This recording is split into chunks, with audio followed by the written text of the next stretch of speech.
এমন customer review দেখলে মনটাই শান্তি হয়ে যায়, তাই না?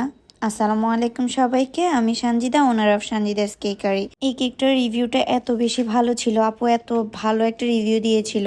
আমি আসলে অনেক বেশি ব্লেসড এমন একটা কাস্টমার পেয়ে। আসলে ক্লায়েন্ট আপুটা ছিল একজন লয়ার, তো আমার অনেক টেনশন লাগতেছিল, কারণ মানে কেকটা ভালো হবে নাকি ভালো হবে না।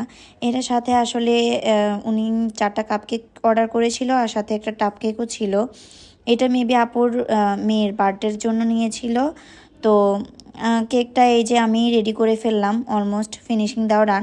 আর কেকটা কিন্তু অনেক সিম্পল একটা ডিজাইন ছিল, অনেক জাস্ট কয়েকটা টপার ছিল এটাই। আর আমি হচ্ছে যে সব কিছু পারফেক্টলি করার চেষ্টা করেছিলাম, যেন হচ্ছে আপুর কেকটা অনেক বেশি পছন্দ হয়। আমার কাছে মনে হয় সব বেকারদেরই একটাই সমস্যা, যে একটা কেক ডেলিভারি দেওয়ার পর যতক্ষণ না পর্যন্ত একটা ভালো রিভিউ আসে, অথবা ক্লায়েন্ট আপুরা হচ্ছে ভালো রিভিউ না দেয়, তো তখন পর্যন্ত শান্তি লাগে না। যখন একটা ভালো রিভিউ পেয়ে যায় তখন এত বেশি শান্তি লাগে, আর কাজ করার জন্য মনে হয় যে আরও অনেক বেশি অনুপ্রেরণা দেয় এইসব রিভিউগুলা। তো এই যে আমার কেকগুলো রেডি, কেমন হয়েছে অবশ্যই জানাবেন। আর আমার ফেসবুক পেজটা হচ্ছে ফলো দিতে ভুলবেন না।